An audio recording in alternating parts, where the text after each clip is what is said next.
When I was first starting to use software as the basis of my Live Keys rig, I remember spending hours and hours preparing sounds at home and being pretty pleased with what I was coming up with. But then when I went to go use them in a live context, it just didn't translate for some reason. And over time, I've been able to identify some principles that have really helped me to cut down on the frustration of working really hard on something at home in one context, and then it just not translating for whatever reason when you go to perform live at church, in the auditorium, or whatever venue you find yourself in.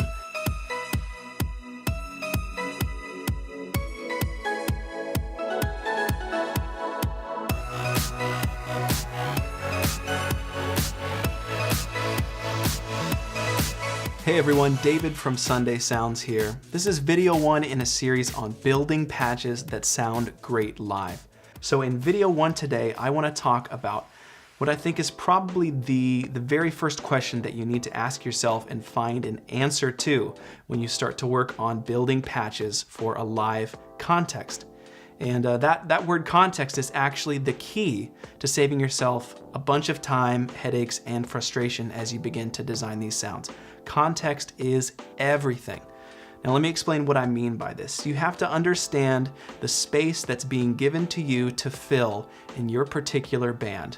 Whether this is your first time playing with a worship team or if you've been on the rotation for a long time, if you don't understand how much space there is in the band for you to fill, then there's a good chance that you're going to fill too much space or not enough.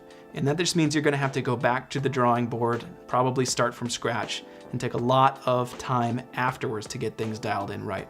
So if this is your first time playing in a live worship context or your first time using software like MainStage or Ableton, it's a really great idea to really hone in on what your context is and how much space you have to fill. So you can talk with your worship leader and consider things like how many other musicians there are in the band. Are you the only keyboard player?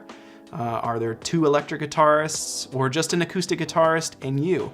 The context is what's going to determine the sound design choices you make as you begin to build patches at home. And building those patches with your end context in mind is what's going to save you a ton of frustration. Other things to consider are whether or not your worship team uses any backing tracks, whether or not you have a bass player, maybe you're playing in an acoustic set, and the decisions you're going to make are going to be drastically different just based on that context alone. Now, if you've been playing with your worship team for a long time, you might think that you have a pretty good idea of the space that is yours to fill. But let me encourage you that now might be a really great time to talk with your worship leader, to talk with your audio engineers, to talk with the other members of your band, and just make sure that everybody sort of understands what's being expected of them and that you have a clear handle on what your role is in the worship team. Maybe your team's been using backing tracks, but you'd really like to start to step into filling more of those synth parts out live yourself from the keyboard. Well, now is a great time to talk to your worship leader about what that transition might look like. So before you even start to consider building patches, before you put in a lot of work at home designing sounds for your live worship team, just make sure that you've thought about the context. Make sure you've considered the space that is yours to fill. If you do that, then I guarantee that you'll run into a lot less frustration once you get to rehearsal or Sunday morning, you plug everything in and you start to play because you will have had that context in mind the entire time.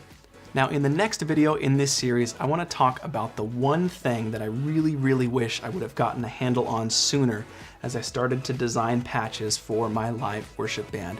The fact that I didn't understand this simple principle caused me a lot of frustration and kept me from designing sounds that were really well balanced when it came time to perform live. So make sure that you check out the next video in this series. Thanks for watching.